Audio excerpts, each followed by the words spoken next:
Fala galera, chegamos então a esse sétimo episódio de Demolidor Renascido, um episódio que infelizmente, tá, tem uma coisa ruim sobre esse episódio que eu vou falar direto assim. A história toda do Muso se encerrar basicamente em dois episódios. Por que dois episódios, tá? Eu sei que ele apareceu antes assim, mas a questão de dois episódios é porque, querendo ou não, algo de desenvolvimento do personagem ficou devendo.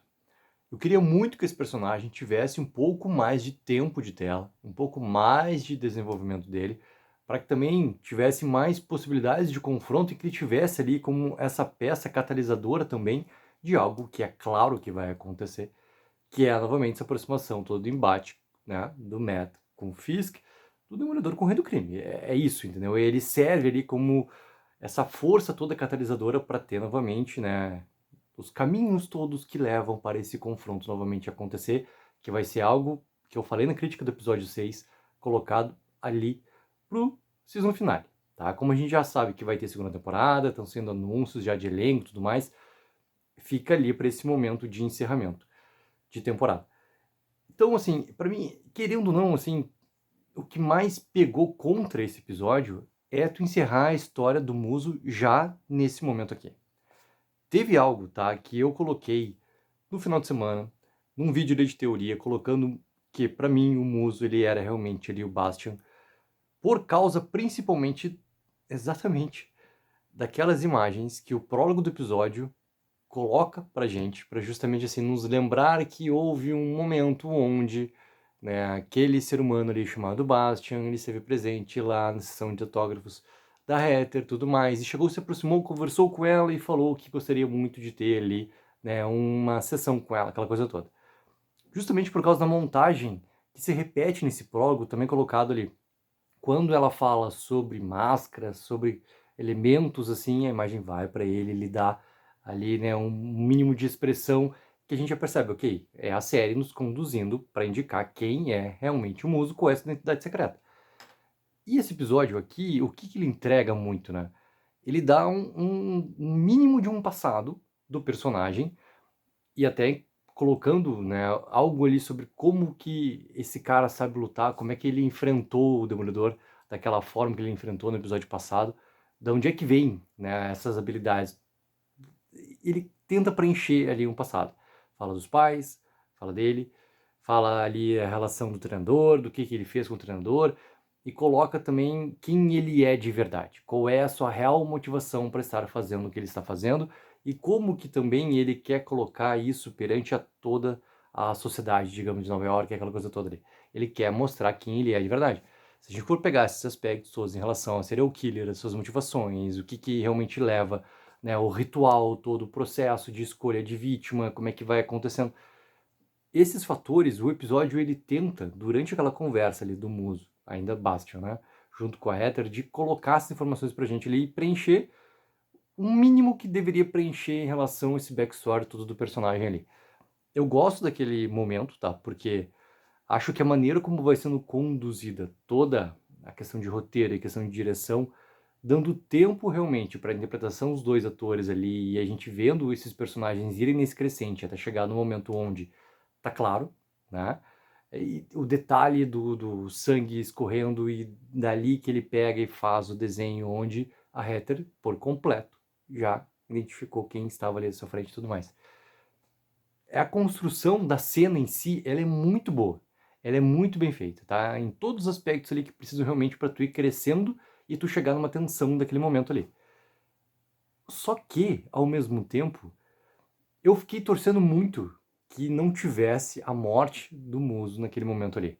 Porque eu achei até que aquele lance todo, né? Quando, pô, o Demolidor chegou, aquela coisa toda, começa a luta dentro daquele espaço ali mínimo que tem. É uma luta, cara, que funciona, eu gosto da luta, entendeu? Quando ele machuca de verdade o Muso e começa a ter o sangue escorrendo lá, até como sua última arte, né?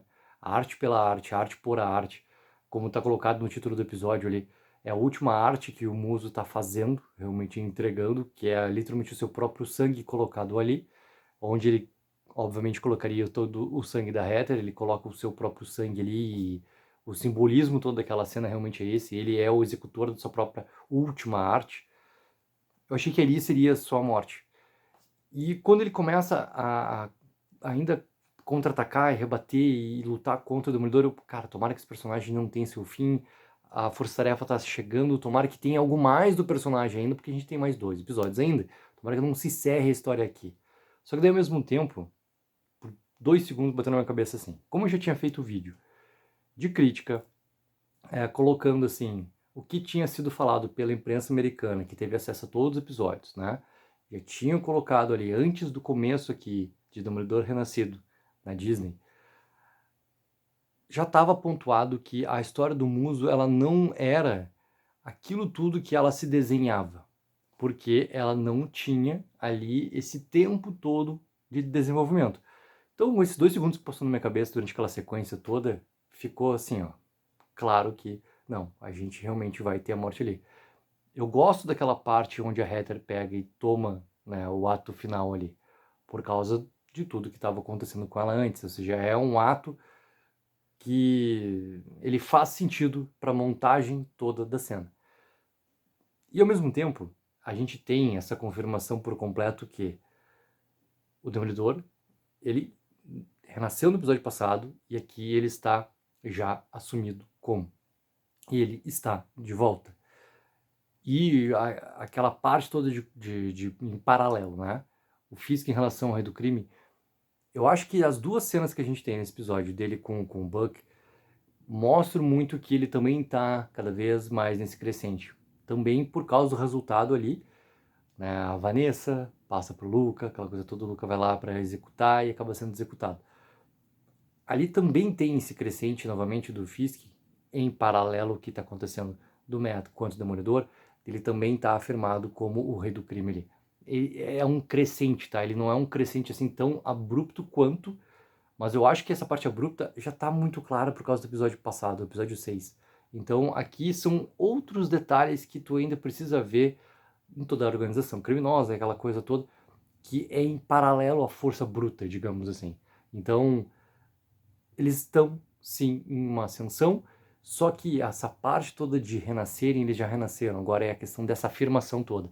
E a parte final que tem do Buck executando ali, né, nosso querido Luca, é o ponto final disso. É essa parte também do Fisk quanto o Rei do Crime também tendo a sua afirmação sobre tudo. E a força-tarefa, o papel que ela vai desempenhar, eu acho bastante curioso o quanto que ela vai ter esse crescente de busca agora. Porque as pessoas presentes em relação a entenderem que o Demolidor voltou, mas que ele voltou com, digamos assim, o oposto daquilo tudo que está sendo colocado pelo Fisk, né, na questão do perigo, na questão...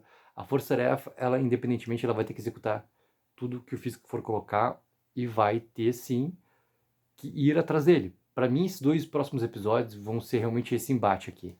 Estou muito curioso para saber se a gente vai ter novamente a participação do Justiceiro. Né? O Frank, ele tem que aparecer. De alguma maneira ou outra, ele tem que aparecer.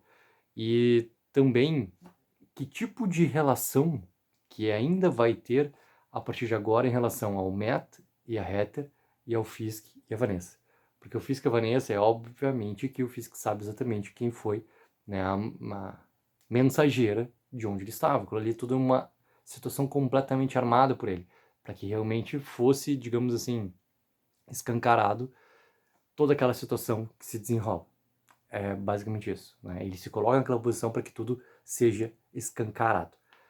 E a partir, né, do que tem agora da Heather também, né, a última coisa que ela fala pro Matt ali, em relação ao Demolidor dizer o nome dela, eu acho que essa parte toda que se desenha, por exemplo, no começo do episódio que a gente tem, em relação ao trauma, não só a questão do que é a profissão real da Heather, mas o quanto que o episódio, naquele primeiro momento ali do chuveiro e tudo mais, eles têm esse íntimo colocado para te ter cada vez mais afeição a esses dois. E eu até, em relação a essa afeição, por um momento, quanto o episódio está trabalhando isso, e logo depois, quando eles estão na cama conversando, é falado do trauma, para mim seria uma criação quase de um momento para onde tu tivesse, através do Muso, a morte ali da Heather, e tu tivesse essa, digamos assim, um aumento de intensidade em relação a todo esse trauma que o Matt já está levando, guardando, e até o momento que isso, assim como ela própria falou para ele, né, a questão do borbulhar dentro de ti, mas é algo que vai explodir dentro dele daqui a pouco. É algo que está muito forte por causa de tudo que aconteceu no passado. A morte do Fog, separação, né, afastamento da Karen e tudo mais. Então, para mim até podia ser algo de construção para que tivesse a morte da Heather. Depois, quando até voltando para essa sequência, tá? Quando a sequência começa a desempenhar lá e o Demolidor entra, né, daquela maneira, pela janela, começa a luta, ali para mim já tinha sumido o perigo, mas se não tivesse intromissão, até era algo que seria muito condizente com o que o episódio estava construindo. Só que voltando pro ponto onde a Andy Breira Gaveta estava falando, que é justamente o quê? Ela falar que o Demolidor sabe o seu nome, tem algo a mais que vai ser trabalhado ali sobre essa questão de identidade secreta. É algo que vai também ali se abrir, algo que vai se quebrar. E o quanto que algo que eu até não achava que poderia acontecer, que era, se a gente pegar esse ponto, da Heather saber exatamente quem ele é, e ela estar agora nessa posição de perigo, por mais que o Muso poderia ser essa representação realmente da persona que poderia fazer algo contra ela para acabar atingindo e aumentando esse trauma todo do meta, ela continua nessa mesma posição. Porque agora, como a gente tem, como eu falei antes, cara, afirmação do Fisk, afirmação, rei do crime, isso também pode vir lá do outro lado também e acabar a Heather sendo usada ali como esse peão para atingir o meta e tudo mais.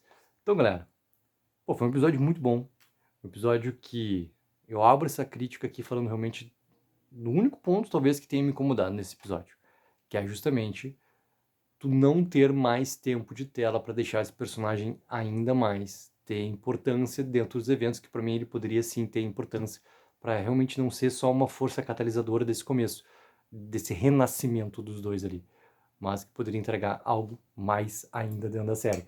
Galera, teremos outros vídeos saindo durante agora essa semana, até a próxima terça-feira, 23 horas, quando for liberado. Não é 23 horas, né? 22 horas e 50 minutos, quando for liberado o penúltimo episódio já dessa primeira temporada de Demolidor.